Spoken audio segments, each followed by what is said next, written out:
పహల్గాన్లో తీవ్రవాదులు చేసిన దారుణాన్ని తెలియజేస్తూ ఇంగ్లాండ్లో పాకిస్తాన్ ఎంబసీ దగ్గర నిరసన తెలియజేయడానికి వెళ్లారు మన భారతీయులు. అక్కడ చేరుకున్న పాకిస్తాన్ ప్రజలు ఇండియా వాళ్ళని చూసి టీ ఎలా ఉంది, ఇంకో టీ తాగుతావా అని హేళన చేశారు. వాళ్ళు ఇలా చేయడానికి కారణం ఏంటి అంటే 2019 ఫిబ్రవరి 26 అనుకుంటా మనోళ్ళు పాకిస్తాన్లో ఉన్నటువంటి జైషే మహమ్మద్ ఉగ్రవాద శిబిరాలపై పాకిస్తాన్ ఆర్మీకి కూడా తెలియకుండా పాకిస్తాన్ గడ్డ మీద అడుగుపెట్టి రాత్రికి రాత్రే సర్జికల్ స్ట్రైకులు చేసి ఉగ్రవాదుల తలలు తీసేశారు. తిరిగి ఇండియాకు వచ్చే ముందు అనుకోకుండా అభినందన్ వర్ధమాన్ అనే ఒక పైలట్ దొరికిపోయాడు. ఆ తర్వాత పాకిస్తాన్ అధికారులు అతను ఒక చోట కూర్చోబెట్టి ఇంట్రాగేషన్ చేశారు. అభినందన్ వర్ధమాన్ టీ తాగుతూ చివరిలో ఆ పాకిస్తాన్ అధికారి అడిగాడు టీ ఎలా ఉంది అని.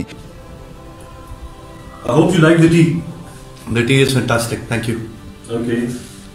ద టీ వాజ్ ఫ్యాంటాస్టిక్ అని చెప్పాడు. ఆ రోజు తలలు లేపేసి వచ్చినటువంటి ఇండియా గొప్ప, టీ ఇచ్చి పంపించేసిన పాకిస్తాన్ గొప్ప.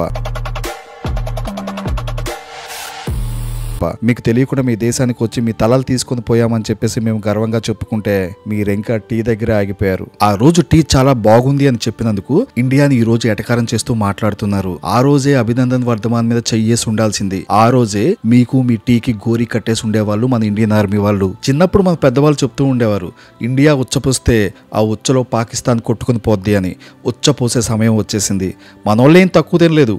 మీరు టీ గురించి మాట్లాడుతున్నారు కానీ మీ గుద్ద కడుక్కోవడానికి కూడా నీళ్లు లేవు కదా, టీ ఇంకేం తాగుతారా మీరు అని చెప్పి మనోళ్ళు కూడా కౌంటర్ బ్యాక్ ఇస్తున్నారు. ఏదో 20 ఏళ్ల కుర్రోడో 30 ఏళ్ల కుర్రోడో ఈ కౌంటర్ ఇస్తున్నాడు అంటే అందులో ఆశ్చర్యపోవాల్సిన అవసరం ఏం లేదు. కానీ ఇంగ్లాండ్లో ఉన్న 70 ఏళ్ల భారతీయుడు పాకిస్తాన్ పరువు తీసి రోడ్డు మీద పడేశాడు.